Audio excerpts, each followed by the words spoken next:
soap using floors or emulsifier. It's going to go into the workstation like this. You're going to remove your panel here.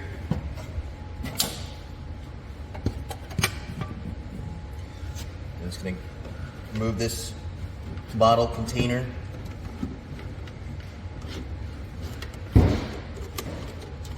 Top unscrews.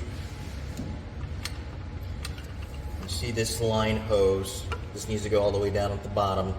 So you're just going to fill up this container with your soap or emulsifier, and then the workstation itself, you can choose the ratio of which it'll be dispersed into the water once the machine connects to the unit and it's empty. The unit has to be empty of water and going into a refill mode, and you'll get a notification on the top. I'm going to ask you what ratio of cleaner or emulsifier you want to be dispersed into the water. We'll show you that. So once you have that filled up,